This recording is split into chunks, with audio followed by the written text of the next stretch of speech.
Amici bellini, ma veramente bellini, come siete bellini? Io sono andato live, qualcuno può magari se ha voglia andarsela a rivedere perché live abbiamo esultato per una sentenza giusta, logica, quella che ci aspettavamo da subito ma che invece la Lega cercava di con ragioni sbagliate che abbiamo estrapolato in tutto questo tempo.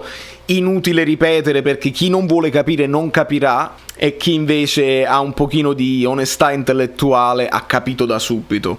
Quindi io sono andato live, ma credo che ovviamente la live non se la legge nessuno. Io non farò dissing perché lo so, il mio cellulare è impazzito, tutti dicevano ma hai sentito lo youtuber juventino che ha detto, quell'altro youtuber, vergogna pagliacci, dite quello che volete. Tra l'altro con alcuni youtuber juventini si è creato anche un rapporto di stima reciproca, di amicizia, al di là di quelle che sono la fede sportiva e si va oltre.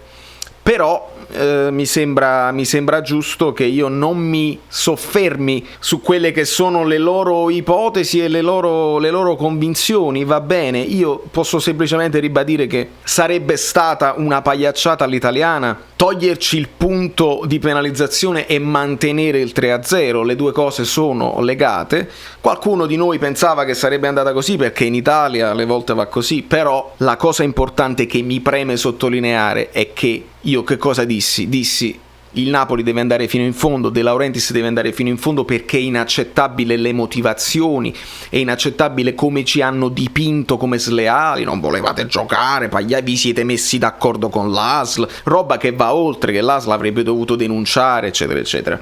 Quindi va bene così. Ora ci faranno ipotesi quando ce la fanno giocare, noi siamo con le defezioni, infortunati, l'hanno fatto apposta perché la Juve adesso sta bene, vogliono insabbiare il caso Suarez, adesso si parla di Alvino e Lombardo, l'hashtag su Massa, insomma è un macello. Di calcio giocato se ne parla sempre di meno, ma è quello che a noi interessa fino alla fine, specialmente in questo canale dove, come sapete, a me interessano le cose tattiche sul campo, e se sul campo la Juventus ci batte meritatamente, fanno una grande partita, Pirlo indovina le mosse giuste, adesso Pirlo ha capito certe cose tattiche che prima all'epoca non capì, e quindi, come ha detto Gattuso, io mi rifaccio le parole di Gattuso, lui voleva giocarla all'epoca ed era rammaricato per questo, però è importante secondo me sottolineare che quando si giocherà, qualsiasi sia il risultato del campo, accettiamo quello.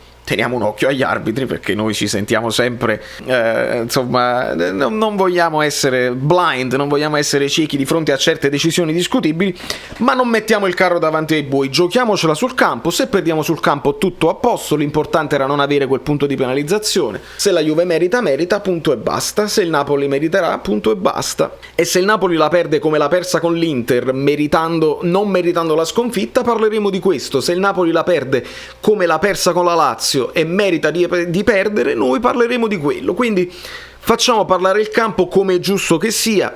Inutile che io faccia dei richiami anche alle cose che sono successe in questi giorni. La Casertana costretta a giocare con 9 uomini perché avevano già utilizzato il bonus, c'erano non so quanti, tipo 15 infetti dal Covid, 2 squalificati mi pare e altri 4 indisponibili, insomma sono dovuti andare a giocare con 9 uomini e con 3 giocatori febbricitanti, 2 dei quali sono poi risultati positivi al Covid perché la Casertana era a tutti gli effetti un focolaio. Adesso la Viterbese si trova a dover aver paura perché hanno affrontato 2 giocatori positivi. Insomma, questo è quello che avviene quando la Lega decide di non usare il buonsenso, di non ascoltare le istituzioni sanitarie e far giocare fino alla fine perché lo sport deve andare avanti, noi ce la vediamo tra di noi. Purtroppo il protocollo non funziona e l'abbiamo capito, ed è grave fare finta di niente, è grave pensare che il calcio è al di sopra di tutto. È bene che questo sia avvenuto. Poi sul campo parlerà il campo, voglio dire, non c'è nessun problema. Questo video lo manteniamo breve perché se volete fare approfondimento sulla sentenza e sulle cose ci sono i video precedenti dove io ho intervistato un giudice, dove abbiamo spiegato per filo e per segno perché quelle sentenze, la prima ma soprattutto la seconda, erano inaccettabili, e va bene così.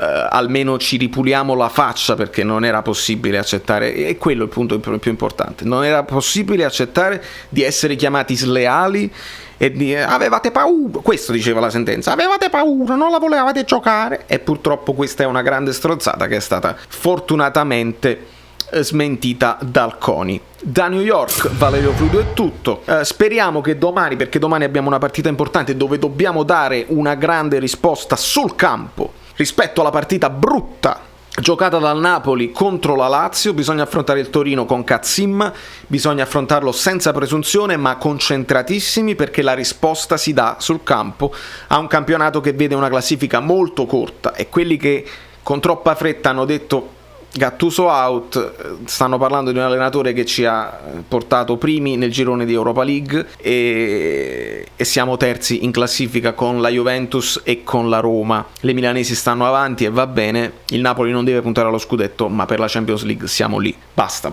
è inutile parlare di altre cose, voglio andarmi a vedere le partite importanti, partite che si giocano sul campo, perché il campo sia il giudice ultimo, sempre, non quando vi pare e piace, non quando... il campo, importante solo il campo. Ciao.